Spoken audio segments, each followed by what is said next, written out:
You lived 2 years in Ghana and now about 2 years in Kenya. How would you compare the two places? They're like night and day. Kenya Very different. Very different, yeah. So having lived in both Kenya and Ghana, is there any point that you felt you're going to change your mind and just go back to the US? Yes. So with all the incentives, advertising and all the good things, why didn't you stay back in Ghana?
Jambo, good people, welcome to another amazing videos of the Returnee series. And in today's video, we'll be hosting someone who has decided or who has chosen Kenya to be their place of return. So without further ado, let's welcome our guest. Hello. Hello, how are you? I'm good. You can start by introducing yourself. Okay, I'm Kofi Kondo Bahari Hemi. Interesting name, Kofi Kondo Bahari. Yeah, I've changed my name. It took me about maybe 4 years to select the correct name for me. So if you want to, I can tell you what it means. But yeah, I would love, very interesting really? name. Would love to know what your name means. Okay, Kofi I got from Ghana. I spent some time in Ghana. Kofi means Friday born. Kondo means warrior.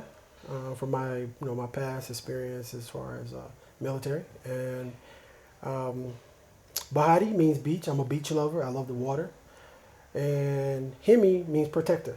So I do try to look out for people. So that's how I got my name. I got some people from Ghana to help me, and some people from Kenya to help me choose my African name. Interesting. So, where are you from? Well, I was born in U.S., but on the beach, a place called Tampa, Florida, and so I'm a beach guy. I'm a water person. Okay, and when did you move to Kenya? And is Kenya the first African country you've been to? No. So I spent about 3 years in Ghana, and then in Kenya, I spent about 2 years. Okay, why Kenya? Well, the reason I chose Kenya is because they have a legitimate way for you to stay here, and it's called the K permit in my situation, and it made it very easy for me to integrate properly without getting into business, land, and marriage and stuff like that. So how many African countries have you visited so far? 2, Ghana and Kenya. What inspired you? Like what inspired you to first come to Africa? Well, what inspired me to come from Africa was I graduated from a historically black college called Johnson C. Smith University, and there I learned about the black experience, and then we got into black psychology, and then it started going back in history, blah blah blah. So it inspired me from a long time ago, but then once I got out of the military, then that's when I was able to make those kind of hard decisions on relocating. So the first place you visited was Ghana. How was the feeling when you first got to Ghana, and how was your experience? Okay, when I first got to Ghana, I actually got into a confrontation at the airport. Wow. Yeah, just the truth. A gentleman at the airport was trying to go off with my bags when I went to change my SIM card to MTN. But that did not happen. You know, that did not go south. It was something that we were able to handle, and the guy didn't get arrested or anything like that. But I kind of knew, you know, I need to watch myself. So. And how was generally your experience in Ghana? Truthfully, when you get into the city part, like downtown Accra, I lived in Kaswa.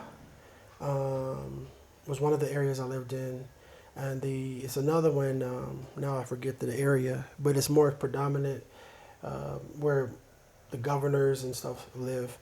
But it was a generally good experience, except for when you're dealing with individuals who are on the other side of the law and you don't know it, you know. But as far as greetings, it all depends on the area that you're in. You know, people being friendly. It all depends on the areas in. So, you know, like New York, it's sort of like New York and maybe Michigan. It's going to be a different reception when you know, everybody's hustle and bustle. In New York, people are rude, right? They don't worry about your personal experience. They don't want to say hi to you. They don't want to do those kind of things because there's a lot on their mind and they're trying to, you know, hustle. But in maybe Michigan or somewhere like the country, Ohio or something, hey, how you doing? You know, hi neighbor. You know, that kind of thing goes on a lot more. So the same thing, you know, same thing in Ghana. Okay, you lived 2 years in Ghana and now about 2 years in Kenya. How would you compare the two places? They're like night and day. Kenya Very different. Very different, yeah. They're like night and day. Kenya is more developed. Actually, their downtown is a lot bigger, and Accra is small. If anybody's been there, it's very small compared. I will also say when it comes to the different tribes, they don't have the old chief systems is heavy in Kenya, and then how they conduct, you know, day-to-day business is a little different. You know, there are more rules. You know, I will say there are more rules in Kenya. You know, but you know, each country has their own issues and stuff like that. You say there are more rules in Kenya, or? It's more rules in Kenya, meaning that the system is more developed to where you have more systems in place to govern processes. Okay, so if you want to go get a car, you have a process. You want to go get a license, you have a process. In Accra, because of the system is so small and they're developing still a lot more than Kenya, then it's a lot of different ways you can go south with how you get things done. So, okay. You lived 2 years in Ghana and 2 years in Kenya. 3 years in Ghana and 2 years in Kenya. Here, yeah. What did you love most about Ghana? I would say the beach. I would say the beach I loved most there. But when I was there, I was so busy into business and trying to survive and trying to learn the people, moving. I was moving a lot and stuff like that. So I didn't get a chance to really enjoy, but I will say that. But one thing that I did notice is how cheap food is. Good food straight from the ground. There was the sewage issues there, but the food was so cheap. You know, guinea fowl, you can get a whole guinea fowl for like maybe $5 or so. You know, that's a whole bird. You know, so things like that were very cheap. I like the traditional foods, fufu, light soup, you know, things of that nature. I eat my share of grass cutter, you know, so I enjoyed that. But I would say the food and the beach, when I was able to visit the beach. And what do you love most about Kenya? Kenya, Diani Beach, I love it. It's the Yeah. it's the best in Africa, you know that. Yeah, and it's actually is rated one of the highest, one of the most beautiful beaches in the world. And I seen it with my own eyes. I love it, but I do like that. I also like the economy compared to how much money you need to spend. If you're willing to come off your high horse a little bit and go without a couple amenities, you can really, make your money go a long way in Kenya as well. Not as much as Ghana, but you can make your money go a long way in Kenya, and get around the right people, you'll be okay. But So, the economy. oh, all right. So how was the transition from Ghana to Kenya? Easy. Uh-huh. Easy. Yep, easy. I applied for my visa on arrival, 90 days. So you came straight from Ghana to Kenya? No. I went to the U.S. I went to U.S., chilled for a while, and then came back to go to Kenya. But, I did all of my transitioning very easy, So do you plan to go back to Ghana, or you decided you're gonna settle in Kenya? No, I'll be in Kenya. Okay. Kenya is home base. Kenya is home base. I've already been to Ghana. I want to go to some other countries. I want to go down south, up north, and then I'll be, okay. What do you miss most about America? My family, my two sons, and my loyal friends. I mean, the people I still talk to this day. But that's it. I mean, I paid my dues in America. I paid my dues. I'm okay. But Kenya, this is home. So having lived in both Kenya and Ghana, is there any point that you felt you're going to change your mind and just go back to the U.S.? Yes. When you're dealing with when you're dealing with official people, in positions that can help you, but they change to the other side and they take advantage, that's when it's like, is it really worth it? Do I have to give them my money? Do I have to give them my time? And some people just don't want to be somewhere where they're not welcome. That's not a welcoming feeling when you go to do a process like get your driver's license, and then you have to do something that you don't feel comfortable with, So those kind of things. But as far as dealing with the people, dealing with where I live, and I'm okay. Yeah. Okay. You realize a lot of Africa diaspora, especially African Americans, are preferring West Africa, and you lived there for a while. Why did you change your mind? Oh, actually, excellent question. The reason why Black Americans are choosing West Africa is because West Africa is advertising more. That's number one. Number two, Black Americans or Africans born in America are not educated on any of Africa, for the most part. But the people that they do, the people that reach out to them are who they're going to kind of gravitate to a little bit more. And Ghana has spent a lot of time and effort on trying to get African Americans to relocate. And it's cheaper because of the distance. It's more expensive to relocate all the way to Kenya from America because of the route you got to take to get there. So you got to realize, West is closer to, U.S. unless you go up to Germany and fly in and all this kind of stuff. But to get to Kenya is a little bit more expensive, but it's worth it. In my opinion, it's worth it. But West Africa has been really pushing, mostly Ghana, are pushing for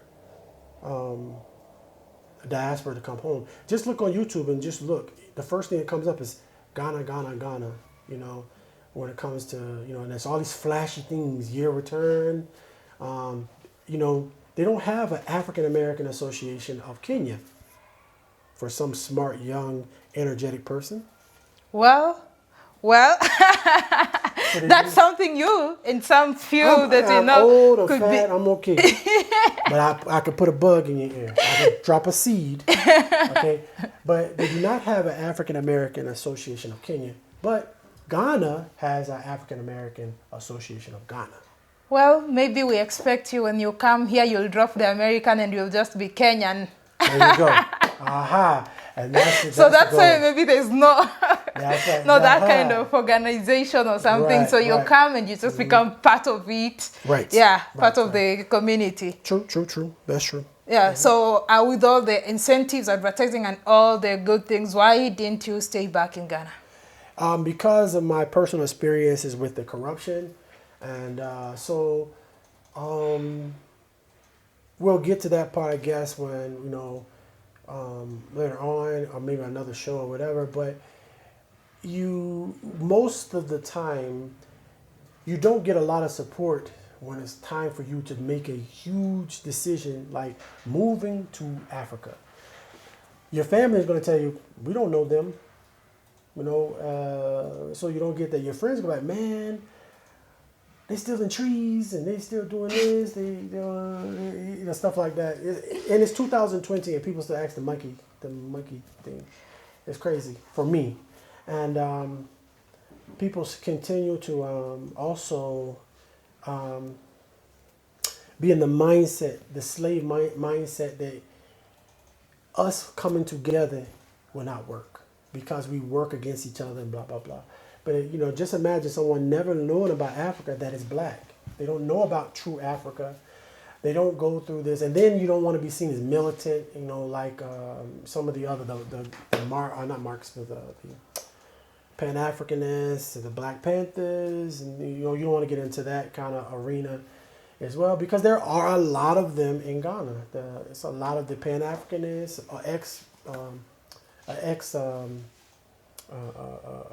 Black Panthers and stuff like that in Ghana that I've sat with myself and talked to about how they made it and how they, that welcoming is needed. That bridge is needed, and it's not there properly right now for any country right now. The people who still believe that we live in trees and we have monkeys and things like that.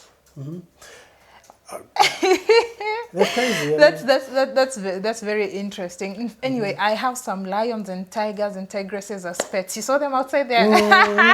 I know, right? Yeah, I love animals. I have pet lizards and stuff like that. I've had a pet monkey, but it's not. I'm not a monkey, but it's not that way. It's just if you don't know any better, you just go on by what perception is and what's portrayed in the media. And I'm not going to get on the whole propaganda thing because it's all around the world and all different aspects. But I will say this, there's very smart people here. And I don't care what you say, as a Black American or African born in America, you cannot outsmart a Kenyan. You just got to roll with it and hope they're on your side. You cannot outsmart them because the things that they do traditionally in their system is advantageous for them to survive. In America, we can just go complain. We can go just do this and do that to complain about this or whatever. And let me talk to your manager. I was actually telling a story about that earlier, but I go try to talk to your manager. It doesn't work that way. You got to confront people and hash it out. And another thing I do like about Kenya is that they try to handle things outside the court system. And that's something I noticed. They always try to handle things as a community, when they have disputes. And that comes from the old way, which we were not exposed to as chattel slave descendants. We go to the court system and try to hash everything out with the police. But most people here, they're like, if there's a problem, they don't want to go to the police. Let's sort it out. We need it. Please, let's sort this out. Let's not involve the police. And I'm saying it that way for a reason, and she knows. All right. So have you learned the language? Kidogo. Ah, I see. Yeah, Kidogo. Yeah. So I'm in a class now, but I support your class as well.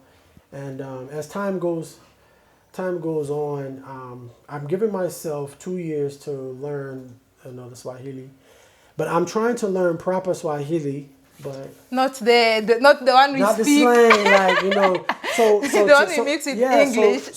So Africans that are born in America can understand. It's like we know English, but we talk Ebonics. But when you get to Kenya, they have Swahili, but they have their Ebonics. Sheng. Their Ebonics is called Sheng. And it's difficult to learn Swahili, and it's difficult to learn the Sheng. And I'm like, Sheng is easy to learn because you just throw 1-2 Kiswahili words and then you mix English. Wow. But no, you have like for instance, some people say Missouri, and some people, but you're supposed to say Missouri. You see, that's proper Swahili, but they put the M on it. Some people, and then Mzuri. No, it depends. Okay, I guess people just choose it. Mzuri, Poa, like. You get me, Poa. Yeah, Poa is Sheng, right? Poa. It's Kiswahili. It is Kiswahili. Poa means cool. Like when water is hot and it cools, it is poa. Like the water, imepoa, like it has become cool. So we still use it cool. Like, yeah, it's just context. Like you use our certain word in a different context to mean. Yeah. So that's Swahili. Once I get Swahili down, that's a key to success in Kenya or in an African country. If you learn the language, it's like a rites of passage. Once you learn the language, you see that people treat you different, and they see you as them when they can understand you. Because a lot of problems happen because you don't understand each other. I may read your body language different, you know. I might be reading somebody's body language and they're like, hey, oh, you want to fight? Come on, let's get it, you see? But they're just expressing themselves. And the same thing in America, you know. So just learning that, you know, learning those things. When you learn the language, you got to learn expressions and body language. Like me, I talk with my hands a lot. But in some contexts, it's disrespectful here. So. Oh, yeah. You see, she hasn't moved. You see? I'm like this, and she's like, I'm a princess. I'm a princess. I have manners. Not really. Okay. Yeah. So, Anyway, so quite interesting, and I think you moving to the coast of Kenya, that is quite helping, especially with learning Kiswahili, because they speak more fluent Kiswahili. In Nairobi, we mix it with English. Nairobi is like the hub of slang. Right. Like the slang comes from Nairobi. It's New York City times 10, I swear. It's New York City times 12. And which is your favorite Kenyan food? I love chapati. Githeri is the first meal, and it will always be dear to my. It was the first meal I ate here. Githeri. Wow. So, yeah, it's deep. And it's deep in my heart, and I know people are like, that is just junk food. We ate that when we were kids in the village. Too plenty. I love Githeri. It's like a cuisine for me. Wow. I know that. Githeri. But I'm not a big fan. I will eat it. I know how people tell you that is boarding school food. You see, like students, like all the years. It's that good stuff. You put some beef in there to get that little flavor. It's the good stuff. All the years that we're in boarding school, both primary school and high school, that's like the daily meal.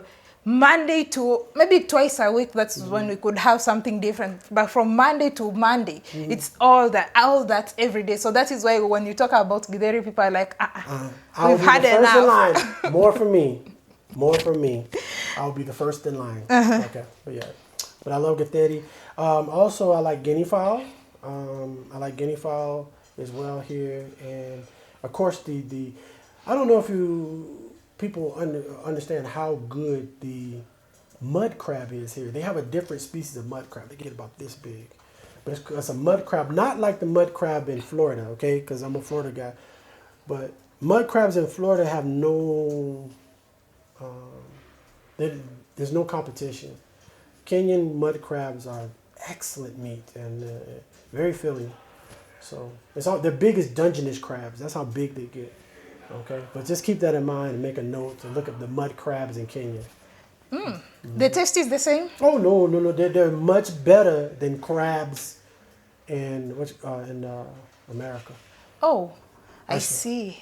Yeah, we have the blue crab, Alaska snow crab, and Dungeness crab, king crab, but the mud crab in Kenya, it needs to be exported. That's a job. It's an opportunity. They need to be exported to U.S.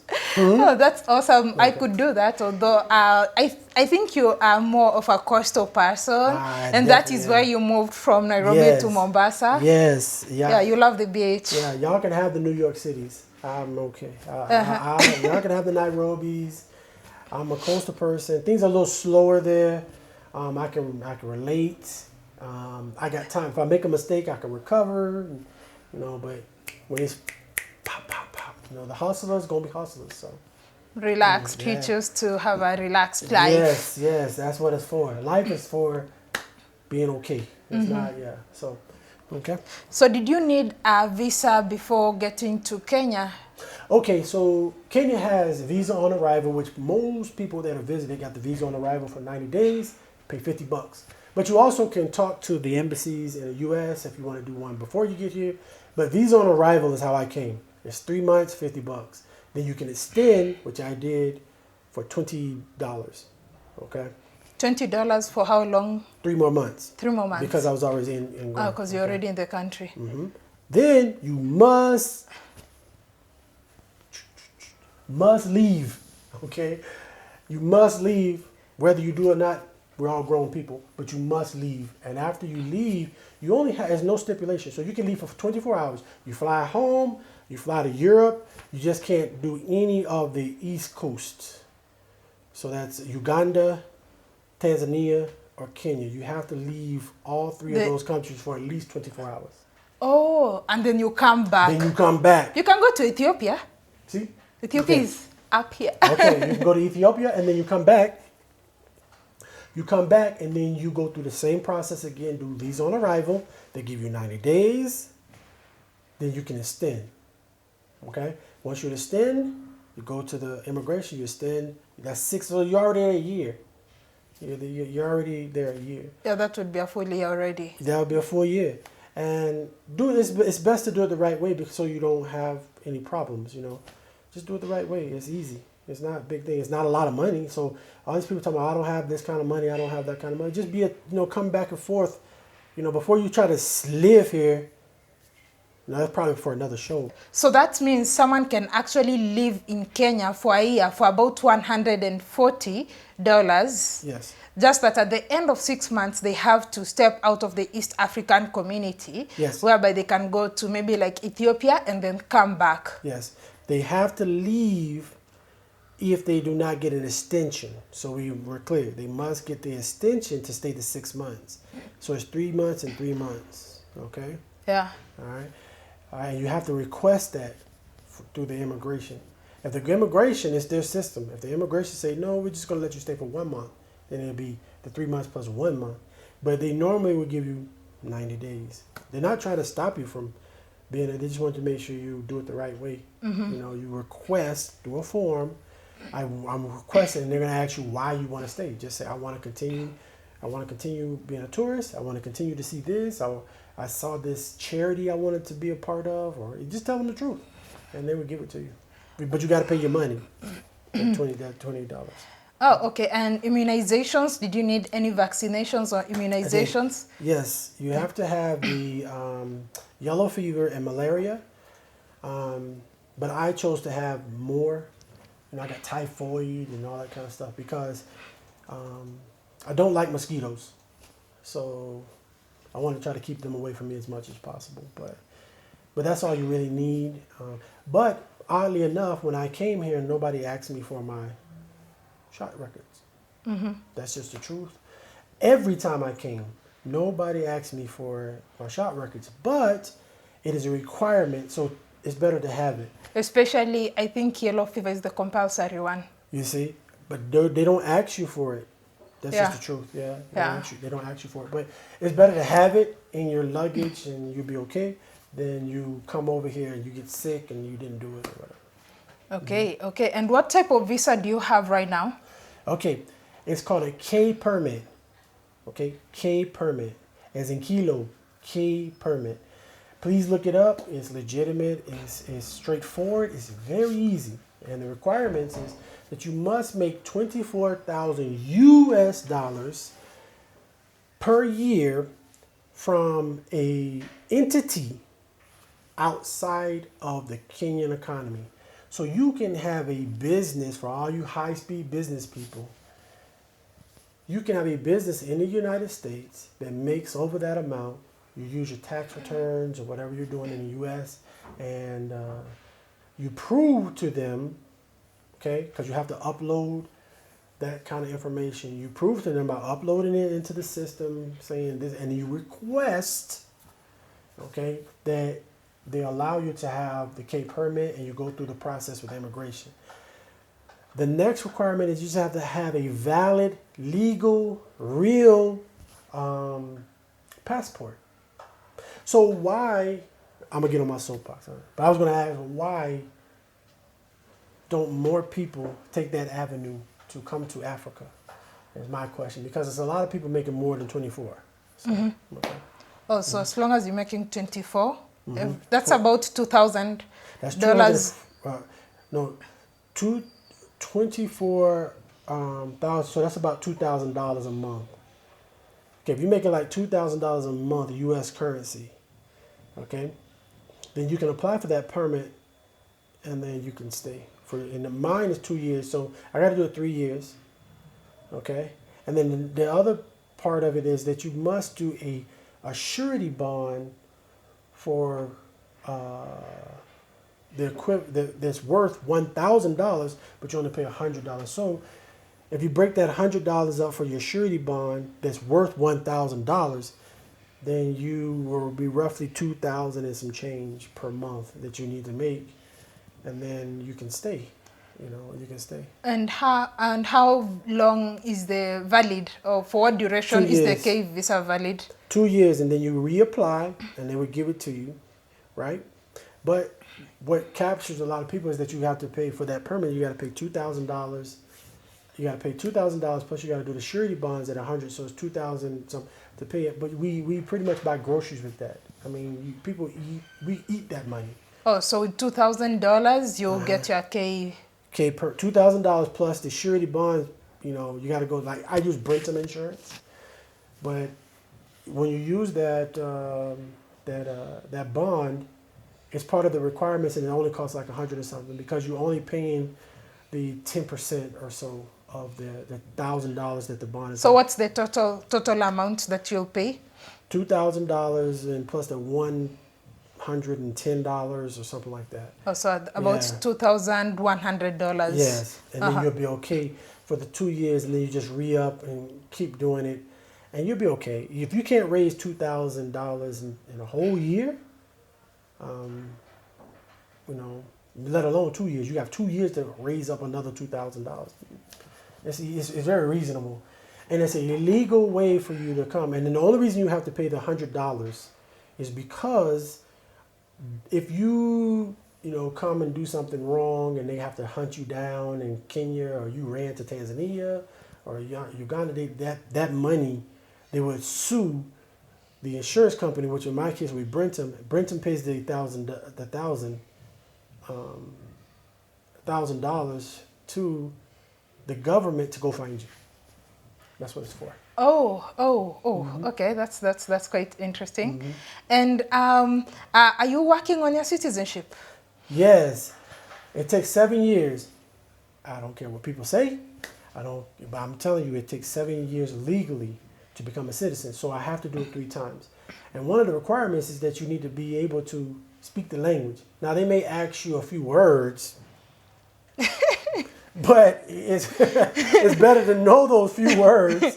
But one of the requirements is that you learn the language, and you be actually here for 7 years. So you have to graduate. If you look at it from a big perspective versus I need to get there and start making all this money with land and business, but you look at the big picture, they want you to integrate slow.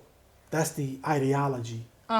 Integrate slow, and do it the right way. Things be a little bit more comfortable for you to integrate. So you have 5 more years to go. I know. I'm trying, but I'm happy.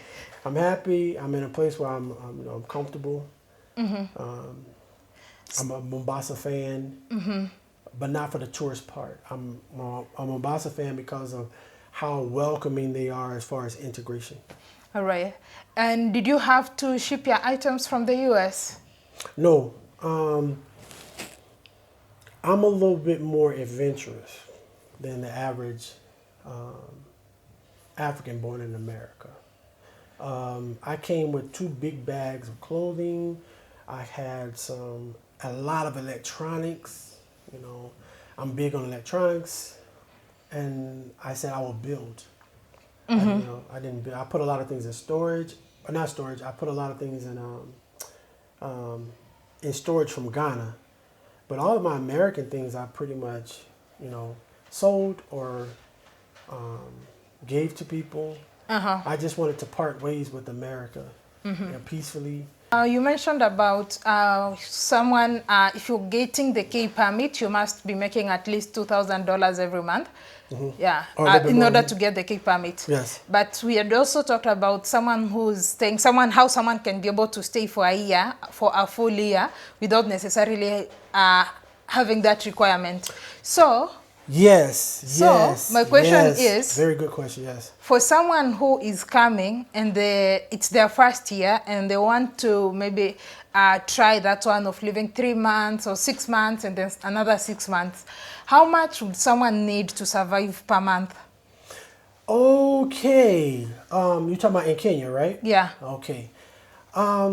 It all depends on your lifestyle. And the person to answer that is, of course, the individual. Okay? But to give a general idea, if you want to live upscale, that's like Kilimani, that's like Nali and Mombasa. I would recommend for you to live comfortable, because even though you may be poor in America, you still can live comfortable. Okay?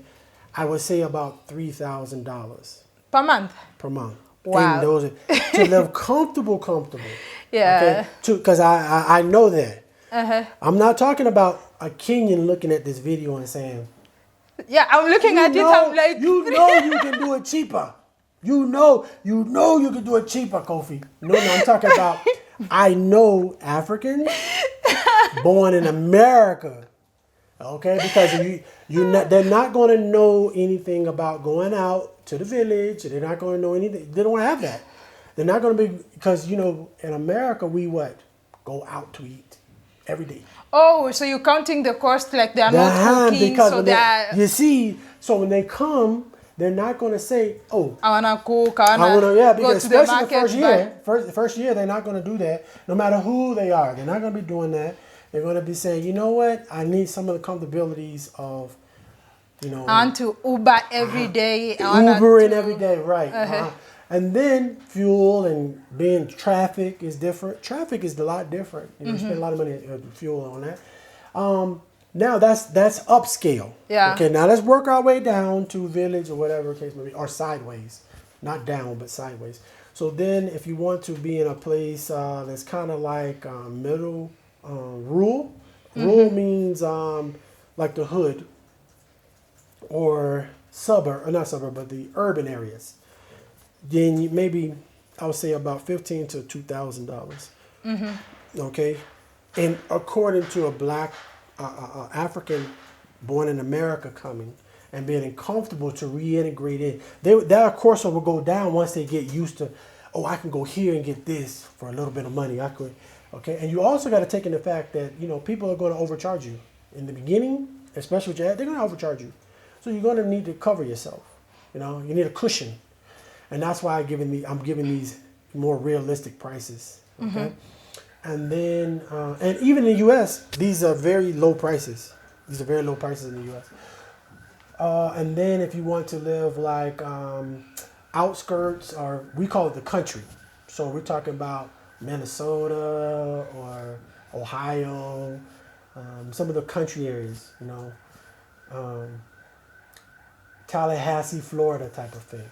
Okay, then you'll probably do about maybe 500 per month. And that's very low. That's very low. That is out of Nairobi. You want to live a good life. Okay. See, yeah. Yeah, but wow. Yeah. I know for me as a Kenyan, all that I could slash that by more than half. And that's why it's important to get in with good people, because once you do that, now Now I wonder, like, man, what I pay, I could be paying this, That could but be- when you're new, Yeah. you see, I want to set people up for success. When you're new, the shock of taking bucket baths sometimes or whatever the case will be, the electricity going out, those are things that were like, why would I pay this amount of money and the electricity go off every once in a while and things like that, or the water. Hey, what happened to the water? Blah, things of that nature, and boreholes. You don't have that kind of system, you know. In the US. Yeah, the borehole. Okay, and you talked about, for one, you are not supposed to come and generate the 24,000 that you said dollars from Kenya, but if you're generating that amount from outside Kenya, Must be outside yeah. Kenya, yes. So if you're generating that amount from outside Kenya, can you also be able to start a business? Very good question. No, okay? The purpose of the K permit is not for you to generate income, because then you just do your work permit and then you have to have that $100,000 in the bank and all that good stuff. Oh, Yes. okay. So for someone who wants to come and start a business or whatever, they have to get a different permit, Yes. the work permit. And the first thing immigration and the business office is going to ask you is, you You- want to start a business, where's the money? Oh, so you must have $100,000. Yeah, that's one of the requirements. That's 10 million Kenyan shillings in your bank account. No, in a Kenyan bank account, not yours. Oh, so you transfer, you open a You local. have, because they want to show that you can provide, you don't have to be a burden on the Kenyan system. That's number one. Number two, very important. No matter, just look it up. It's okay. Just look it up. Number two, if you're in Kenya and you want to work, or you want to have a permit, all right? You cannot start that business on your own without that permit, okay? If you don't have that permit, then you, how can I put it? You don't have that money in the bank, okay? You don't have that money. The company has not sponsored you with having that money, as well, that you may want to go under. So you got to be careful the people you involve yourself with when creating businesses. So you just got to make sure you're okay. Just make sure that you look at the rules of really what you're supposed to have. You have to have that money in the bank, and it's another one, the work permit. The work permit process is something else in there, but I'll think of it in a minute. I think the issue with permits and all that and citizenship, I think we can have a whole conversation about this some day, because I know you've been through all this, you've checked all this. I've checked all So we're this, going to yeah. have a conversation about permits, how you can get your work permit when you want to invest, or even if you are coming to seek employment in Kenya, right? All right. So what industries do you think that African Americans can come and invest in Kenya? Okay, the number one thing, I think textiles. Textile. Textiles is probably one of the easier ones, because to create a fabric is, that's how a lot of these billionaires in America started out. Walmart and all that. There was experts at textiles, and textiles is just fabric, and then the fabrics can become different styles of clothing. Then that's when you get your designers, but textiles, a factory that's Kenyan born, Kenyan made textiles. Even if all of this stuff look like Maasai cloth. What's the name of the Maasai cloth? Shuka, the Maasai shuka. shuka. It needs to be, because I think a lot of those are imported, but you got to be able to create those, and those kind of textiles. And then another one is transportation,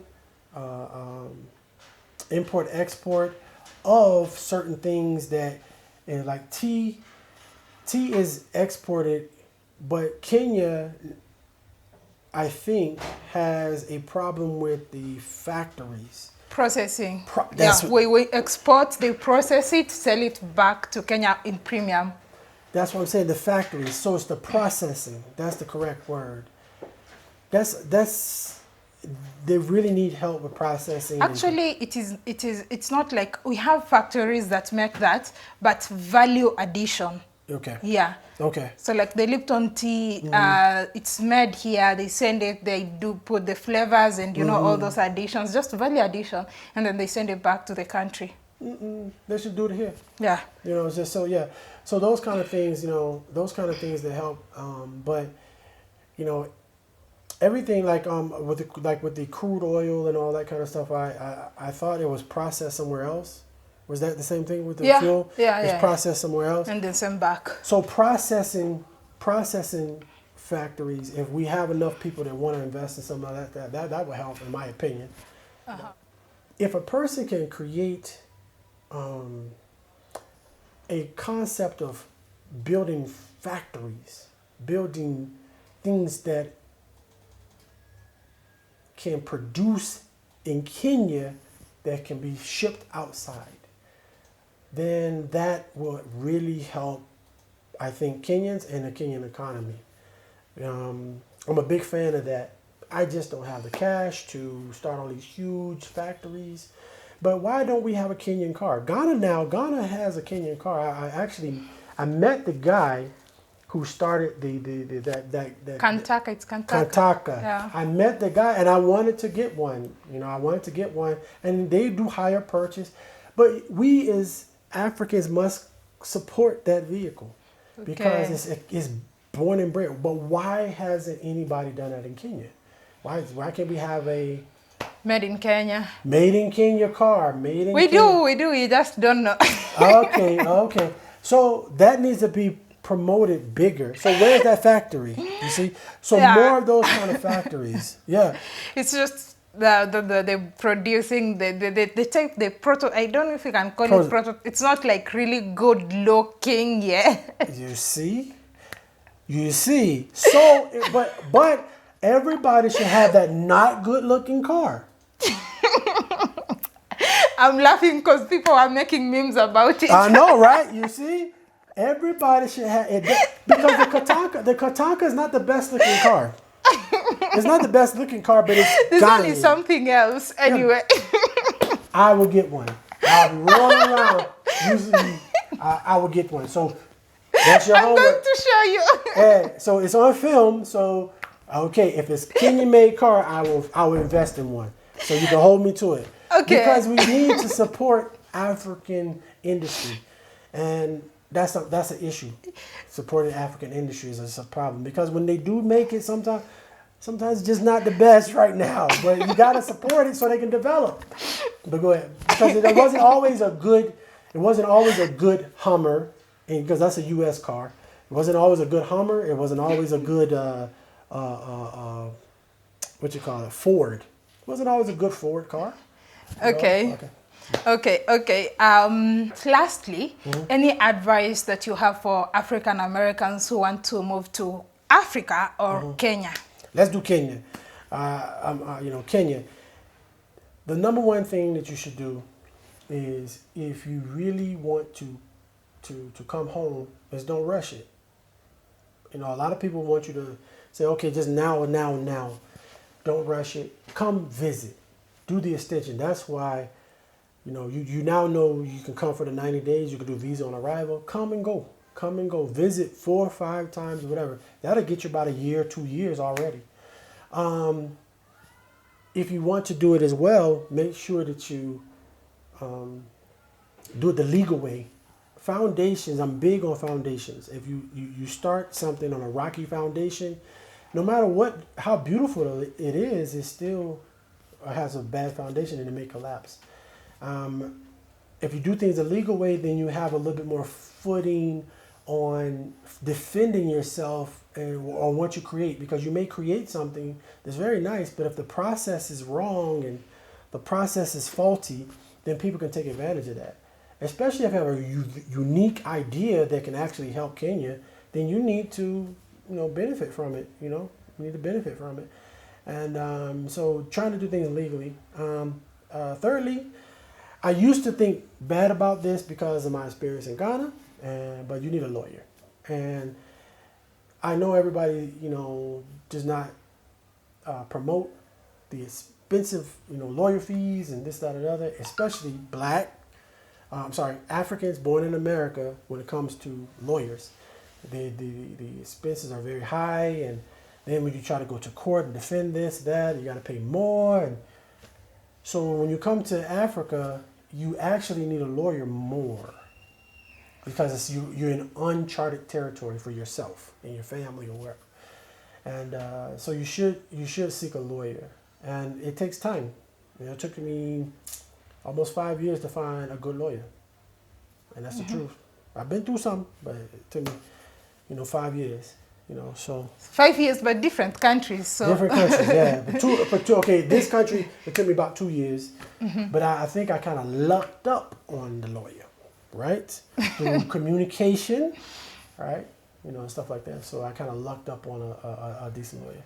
All right, all right. Thank you so much, Kofi. No I'm so glad you're loving Kenya. Yes. Karibu Kenya. Asante sana. Asante sana. I see you're good at that. Oh, I got it.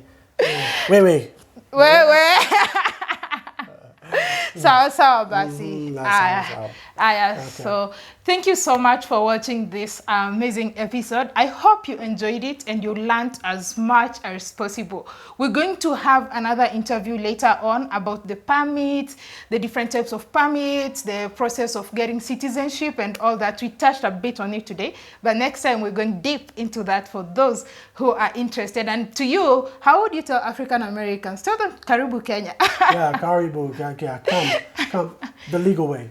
Karibu Kenya. So don't forget to like, share. In case you're not subscribed, hit that subscribe button. Tap the bell for notification for some more amazing videos. Share out the video so that you can, have as many brothers and sisters getting this kind of information. So until next time, kwaheri. Kwaheri. Kwaheri. Yangu wasenesi mwakire mtuzeha sana nenda finira chechemekwe yangu wasenesi mwakire mtuzeha sana nenda finira chechemekwe yangu wasenesi mwakire mtuzeha sana nenda finira chechemekwe.